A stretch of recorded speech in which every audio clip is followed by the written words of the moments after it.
রাজধানীর চীনমৈত্রী সম্মেলন কেন্দ্রে জুলাই গণ অভ্যুত্থান স্মরণে জাতীয় ঐক্য ও গণতান্ত্রিক অভিযাত্রা নামের কর্মসূচি পালন করছে বিএনপি। সেখানে আছেন সহকর্মী শাতিলা শারমিন। সরাসরি যাচ্ছে তার কাছে। শাতিলা,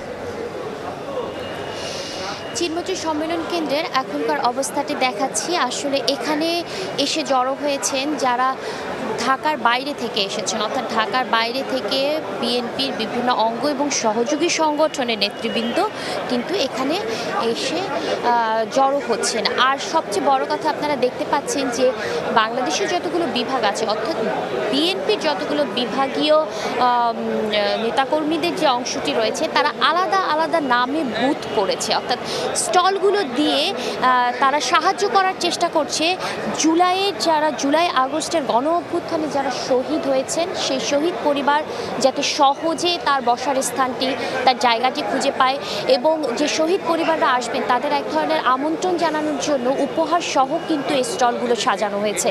এখানে বিভাগীয় নেতাকর্মীরা রয়েছেন এবং তারা আমন্ত্রণ জানাচ্ছেন শহীদ পরিবারের সদস্যদের, সঙ্গে সঙ্গে যারা আহত হয়েছেন তাদেরকেও।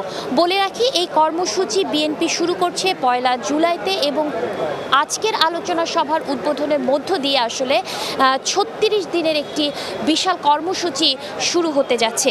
বিএনপির পক্ষ থেকে যে কর্মসূচিটি শুরু হয়েছে, আসলে আনুষ্ঠানিকভাবে যে কর্মসূচিটি শুরু হতে যাচ্ছে সেই শুরু হওয়া কর্মসূচির মধ্যে আসলে তারা 22 ধরনের বিভিন্ন আয়োজন নিয়ে সাজিয়েছে এই 36 দিনের কর্মসূচি। তার মধ্যে রয়েছে আলোচনা সভা, রয়েছে শহীদদের স্মরণে নানা রকমের উদ্যোগ, রক্তদান কর্মসূচি, বৃক্ষরোপণ কর্মসূচি, ফুটবল টুর্নামেন্ট, রয়েছে ডেঙ্গু এবং করোনা সচেতনতা থেকে শুরু করে গণসংযোগ কর্মসূচি, রয়েছে চিত্রাঙ্কন প্রতিযোগিতা, গ্রাফিতি অঙ্কন, নাটক, এবং এই যে নানা ধরনের কর্মসূচির মধ্য দিয়ে তারা আসলে জুলাই আগস্টের শহীদদের স্মরণ করতে চাচ্ছেন এবং যে বার্তাটি দিতে চাচ্ছে দলটি সেটি হচ্ছে জুলাইয়ে যেমন সবাই ঐক্যবদ্ধভাবে স্বৈরাচারী সরকারের বিরুদ্ধে যে আন্দোলন গড়ে তুলেছিল সেই ঐক্যতা, সেই অভিন্নতা জাতির ক্ষেত্রে, দেশ গঠনের ক্ষেত্রে যাতে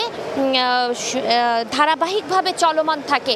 ঐক্যবদ্ধ জাতির যে ধারণা দিয়ে বা যে জয়গান গেয়ে এই কর্মসূচি শুরু হয়েছে সেই কর্মসূচির উদ্বোধনের জন্য অপেক্ষা করতে হবে এখানকার নেতাকর্মীদের, অর্থাৎ বিএনপি নেতাকর্মীদের বিকেল 3টা পর্যন্ত, এবং সেই 3টায় তাদের দলের চেয়ারম্যান খালেদা জিয়া এবং ভারপ্রাপ্ত চেয়ারম্যান তারেক রহমান কিন্তু ভার্চুয়ালি যুক্ত হবেন এই আলোচনা সভায়, এবং এই আলোচনা সভায় শহীদ পরিবার এবং আহতদের সরাসরি যে স্মৃতিচারণ সেটিও কিন্তু তারা আয়োজন করেছে, এবং এর মধ্য দিয়ে জুলাই আগস্টে যে ছাত্র জনতার যে আন্দোলন সেই আন্দোলনকে তারা সম্মান জানানোর চেষ্টা করছে। সরাসরি যুক্ত ছিলাম বাংলাদেশ চীনমৈত্রী সম্মেলন কেন্দ্রে।